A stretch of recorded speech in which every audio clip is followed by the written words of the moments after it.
है तो बाहर निकलेंगे ही नहीं, तो बाहर नहीं निकले तो करंट भी फ्लो नहीं होगा। ठीक है, तो atomic number is equal to number of proton and is equal to number of electron. अब इंसुलेटर में जितने पॉजिटिव चार्ज है उतने ही नेगेटिव चार्ज है, राइट? जितना प्लस है उतना ही माइनस भी है। और इंसुलेटर को ही मैंने क्या बोला, डाइलेक्ट्रिक। ठीक है, तो when dielectric means insulator kept in electric field, then its positive and negative charges move in opposite direction. Free नहीं है, मतलब कोई फ्री है ही नहीं। फ्री होता तो करंट फ्लो करता, फ्री नहीं है, सबके सब क्या है, बाउंडेड है। तो जब भी इलेक्ट्रिक फील्ड में रखोगे तो क्या होगा, इसके जितने पॉजिटिव और नेगेटिव चार्जेस है, पॉजिटिव कौन है, प्रोटॉन, नेगेटिव कौन है, electron, they are move in opposite direction. दोनों अपोजिट डायरेक्शन में डिस्प्लेस हो गए। ठीक, तो क्या फॉर्म करेंगे, dipole, and this is called polarization. इसी को हम लोग क्या बोलते हैं, पोलराइजेशन। तो पोलराइजेशन कहाँ पे होता है, डाइलेक्ट्रिक मटेरियल में होता है। When dielectric material is kept in electric field, then it's positive and negative charges move in opposite direction and form dipole. ठीक है, and this is called polarisation. Clear? अब इसमें तुमको पोलराइजेशन का एक फॉर्मूला बताया था मैंने। Polarisation is directly proportional to electric field. अब जितना ज्यादा इलेक्ट्रिक फील्ड होगा उतना ज्यादा चार्जेस क्या होंगे, पोलराइज्ड होंगे। ठीक है, and therefore P is equal to taking some constant. Constant क्या बोला था मैंने, इलेक्ट्रिकल ससेप्टिबिलिटी, Xi E को हम लोग क्या बोलते हैं, electrical susceptibility, and it describe the electrical behaviour in dielectric material. ये डाइलेक्ट्रिक मटेरियल में इलेक्ट्रिकल बिहेवियर को डिस्क्राइब करता है। एंड पोलराइजेशन इज डिफाइंड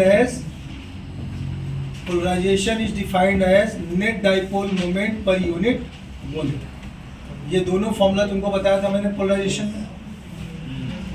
और इसके बाद ये भी बताया कि there are two types of dielectrics. अब देखो दोनों डिस्प्लेस हो रहे हैं, तो डिस्प्लेसमेंट दो तरीके से होते हैं, positively charge proton and negatively charge electron, दोनों डिस्प्लेस होना है।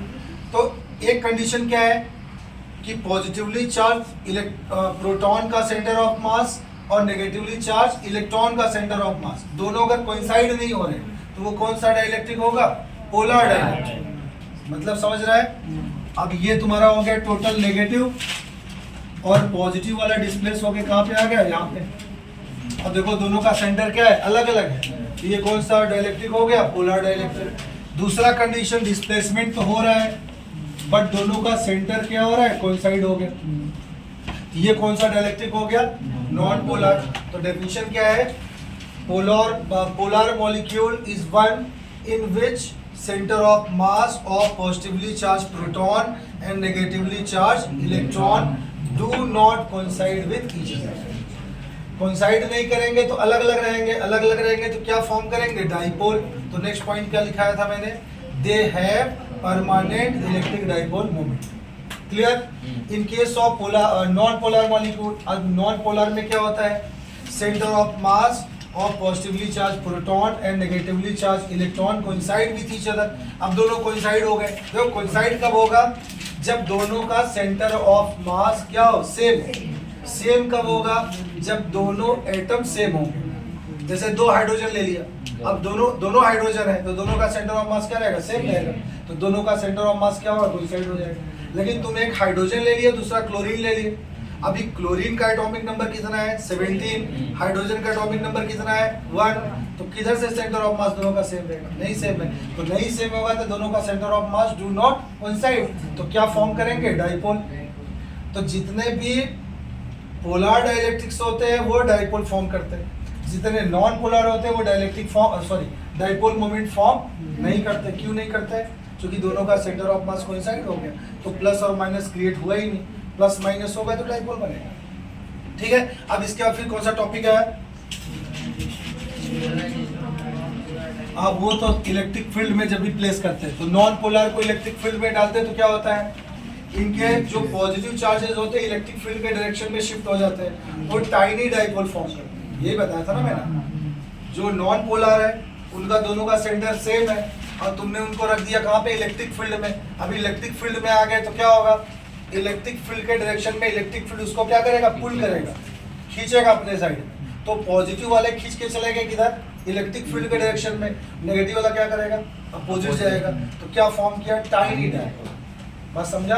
ये नॉन पोलर का कंडीशन। पोलर के कंडीशन में क्या बताया मैंने, इसमें ऑलरेडी डाइपोल फॉर्मेशन होता है ना, तो ये पहले से ही डाइपोल इसके अंदर है, लेकिन ड्यू टू थर्मल एजिटेशन ये लोग क्या करते हैं, रैंडमली ओरिएंटेड होते हैं। और जब भी तुम इलेक्ट्रिक फील्ड लगा दिए तो इनके सारे जो डाइपोल्स होते हैं वो अलाइन हो जाते हैं, सिस्टमेटिक तरीके से क्या हो जाएंगे, along the direction of electric field सब के सब अलाइन हो गए। तो दो डायग्राम ड्रॉ किया था, एक में ऐसा टेढ़ा मेढ़ा घुमा दिया और दूसरे में क्या हो गया, सब के सब स्ट्रेट हो गए। ठीक है, जैसे हम लोग शादी में जाते हैं तो होता है ना ऐसा, ढक्कन नहीं खुला है तो कभी बुफे लगा है और सपोज करो खाने का से ढक्कन खोल के नहीं रखा है, तब तक सारे जो शादी में गए रहते हैं गेस्ट लोग आपस में बात करते रहते हैं, सब अलग अलग डायरेक्शन में, कोई इधर बात कर रहा है कोई इधर बात कर रहा है, लेकिन जहाँ पे ऑन हो गया कि खाना चालू हो गया, सब के सब अलाइन हो जाते हैं। ठीक है, मतलब एक डायरेक्शन में फिर सब प्लेट लेके अलाइन हो गए, उसके पहले कोई अलाइन नहीं था, वो इलेक्ट्रिक फील्ड है। और ये क्या है, डाइपोल है। तो अपना दो दो का ग्रुप बना के कोई अपने अपने मैटर पे डिस्कशन चालू रहता है, शादी में टाइम पास तो करना है। उसके बाद फिर क्या करना है, जब भी खाने का अब बात आ गया तो सबको निकलना है, सब लोग सोचते हैं कभी डब्बा खुले खाना खा के निकलूं इधर से, तो सबके सब क्या हो गए, अलाइन हो गए। तो वो जो बुफे लगा है वो क्या हो गया तुम्हारा, इलेक्ट्रिक फील्ड हो गया। और ये सब क्या है, डाइपोल। समझा तुमको डायरेक्ट्रिकल पोलराइजेशन। फिर बताया तुमको last topic capacitor, concept of capacitor. ये तो मुझे लग रहा है तुम लोग को समझा होगा। कैपेसिटर क्या है, capacitor is a system consisting of two parallel metal plates each of area A